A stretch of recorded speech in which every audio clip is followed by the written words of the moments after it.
Welcome back to Learning American English. Today we are happy to share with you episode 14. You may have noticed that we've been absent for the past few months, but rest assured, we are back here to help you improve your American English skills, and we'll share a new episode on Monday of each week. In today's episode, we will cover parts of speech, in particular, pronouns. Then, we will learn about the Supreme Court of the United States of America. Finally, we will listen to a new American English dialogue topic, favorite hobbies, in 2 separate dialogues. Are you ready to begin? Okay, here we go. Understanding pronouns in writing, a complete guide. What are pronouns? Pronouns are words that take the place of nouns in sentences. They help us avoid repetitive language and create smoother, more natural-sounding writing. Instead of saying Sarah went to Sarah's car because Sarah forgot Sarah's keys, we can use pronouns. Sarah went to her car because she forgot her keys. Types of pronouns. Personal pronouns. Replace specific people or things and change form based on their function in the sentence. Subject pronouns. I, you, he, she, it, we, they. Object pronouns. Me, you, him, her, it, us, them. Possessive pronouns. Show ownership or relationship. Adjective form. My, your, his, her, its, our, their. Standalone form. Mine, yours, his, hers, ours, theirs. Demonstrative pronouns. Point to specific things. This, that, these, those. Relative pronouns. Connect clauses and provide additional information. Who, whom, whose, which, that. Indefinite pronouns. Refer to nonspecific people or things. Anyone, someone, everyone, nothing, all, some, many. Reflexive pronouns. Refer back to the subject. Myself, yourself, himself, herself, itself, ourselves, themselves. How pronouns function in writing. Pronouns serve several important purposes. Eliminate repetition and make writing flow more naturally. Create cohesion by linking ideas across sentences. Establish relationships between different parts of a text. Maintain focus on the main subject without constant repetition. Key rules for pronoun usage. Antecedent clarity. Every pronoun should have a clear noun it refers to. Agreement. Pronouns must match their antecedents in number and gender. Consistent point of view. Don't shift between first, second, and third person unnecessarily. 10 example sentences with highlighted pronouns. She picked up her backpack and walked to her first class of the day. The students completed their assignments because they wanted to impress their teacher. This is the book that I recommended to you last week. Everyone should bring their own lunch, as we won't be providing any. The cat groomed itself while it sat in the sunny window. Who left their jacket on the chair? It doesn't belong to me. We need to finish our project before we can submit it to the committee. Those are the flowers which she planted in her garden last spring. You can choose whichever option appeals to you most. The team celebrated their victory because they had worked hard, and this was their reward. Tips for effective pronoun use. Always ensure your pronouns have clear antecedents. Use pronouns to create smooth transitions between sentences. Be consistent with pronoun choices throughout your writing. When in doubt, repeat the noun rather than using an unclear pronoun. Pay attention to pronoun agreement, especially with indefinite pronouns like everyone or somebody. And now let's learn more about the United States of America. Today's article is the American Supreme Court, Understanding America's Highest Court. Are you ready to begin?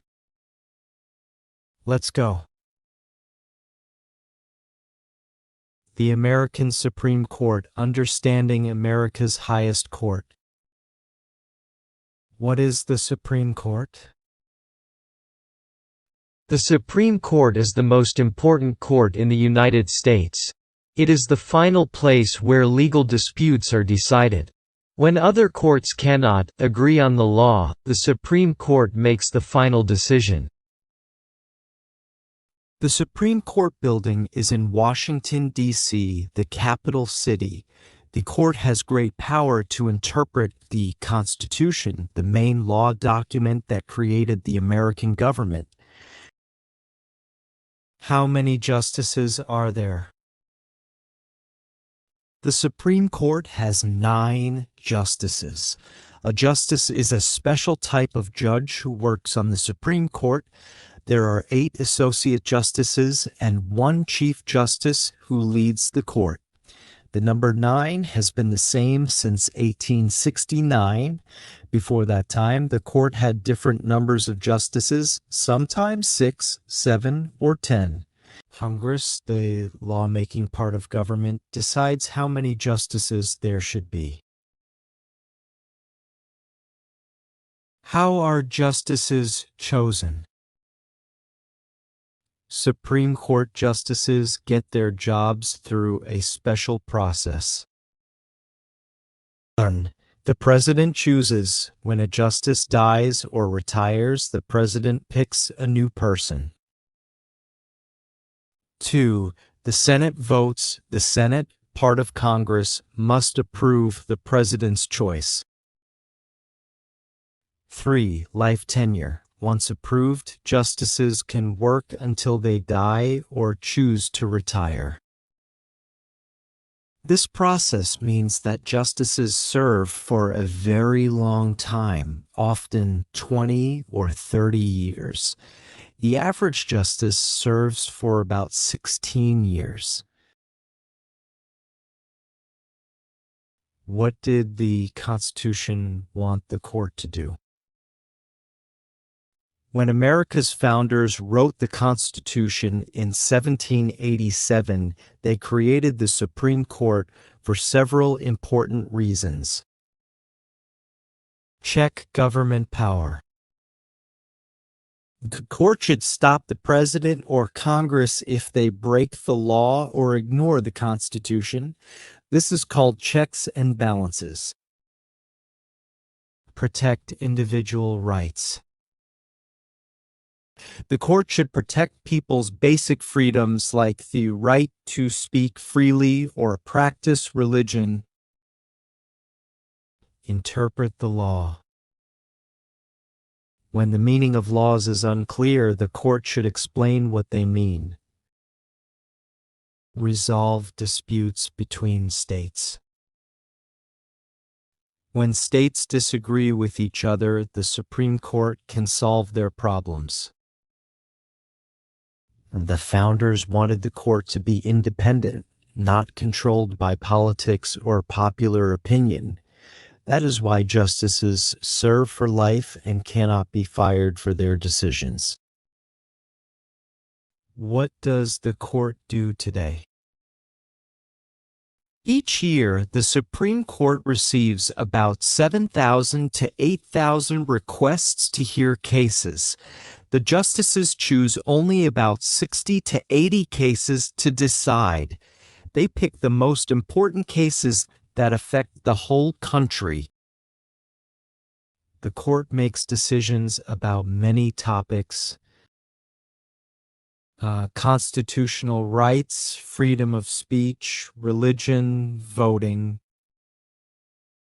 criminal justice, police powers, punishment,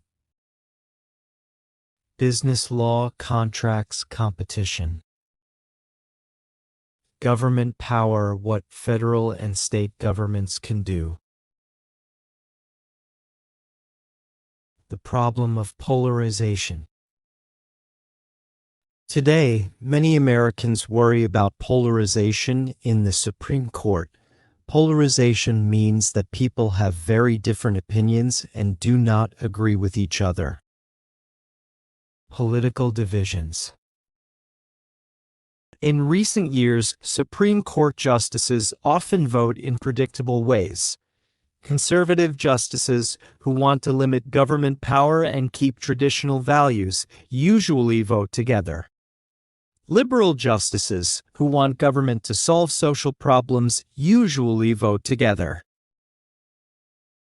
Many important decisions are made by votes of 5-4 or 6-3, with conservative and liberal justices on different sides. Public trust problems. Because of these divisions, many Americans now see the court as political, not neutral. Some people think the court makes decisions based on politics, not just the law. Polls show that public trust in the Supreme Court has decreased in recent years. Many people worry that the court is becoming too much like Congress, divided along party lines. Different views on the Constitution. Justices disagree about how to interpret the Constitution. Originalists believe the Constitution should be understood as it was written in 1787. Living Constitution supporters believe the Constitution should change with modern times. These different approaches lead to very different decisions on important issues.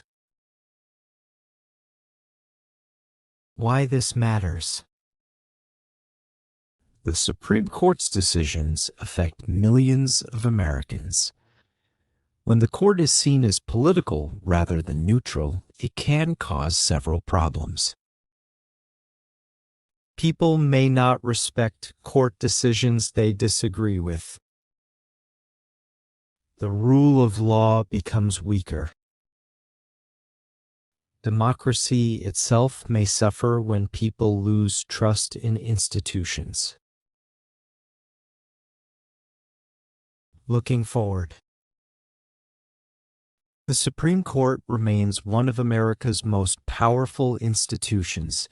Understanding how it works and its current challenges helps us better understand American democracy. The court will continue to face difficult questions about technology, healthcare, civil rights, and government power. How well it handles these challenges may determine whether Americans continue to trust this important institution. Key vocabulary. Justice, a judge who works on the Supreme Court. Constitution, the main law document that created the American government. Interpret, to explain the meaning of something. Polarization, when people have very different opinions and do not compromise. Conservative, wanting to keep traditional values and limit government power. Liberal, wanting government to solve social problems and protect individual rights. Neutral, not taking sides, fair to everyone.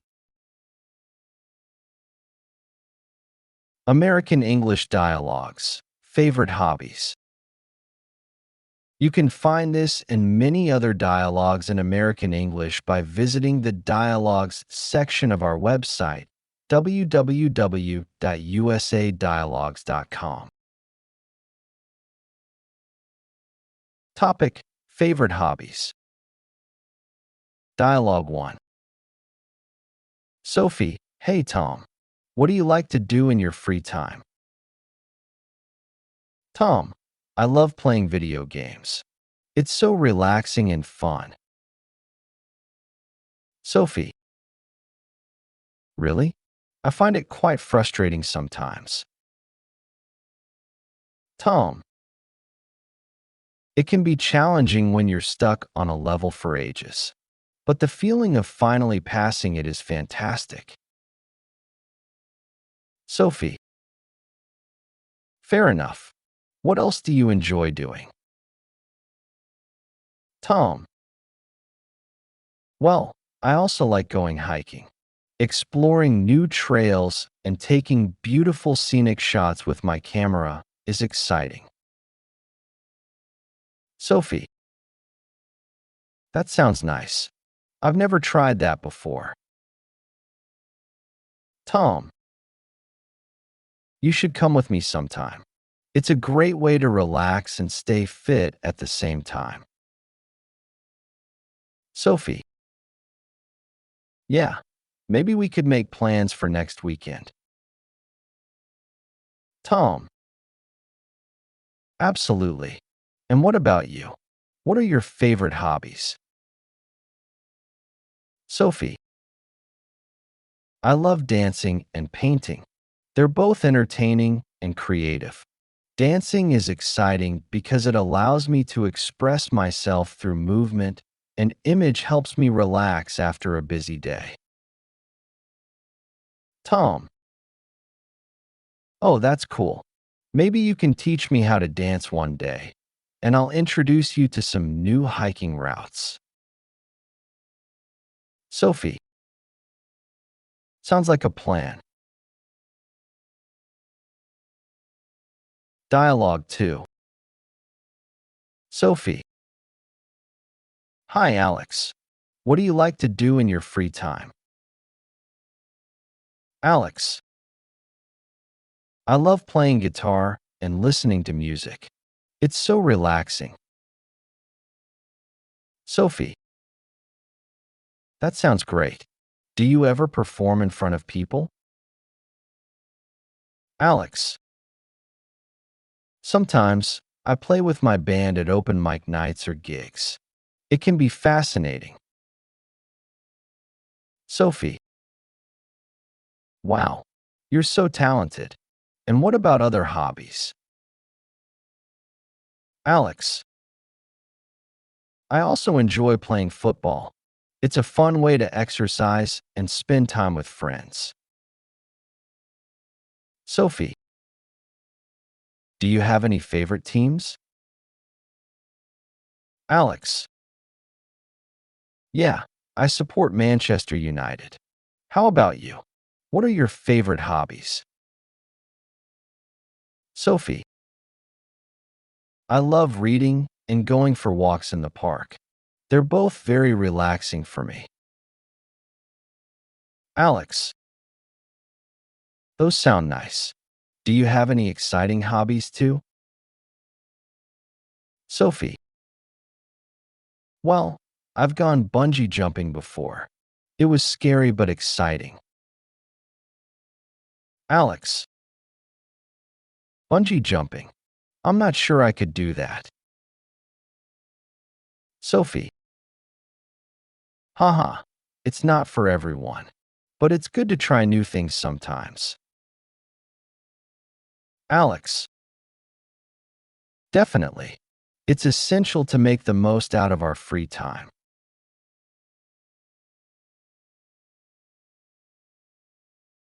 We hope you've enjoyed episode 14 of Learning American English, a podcast created by Mr. Johan Elvis Sersea, also known as Maestro Sersea, a California-based American English community college instructor who has been teaching American English to English learners in California, United States of America, since 1989. Did you know Maestro Sersea has published over 1,700 educational videos for English learners on his YouTube channel?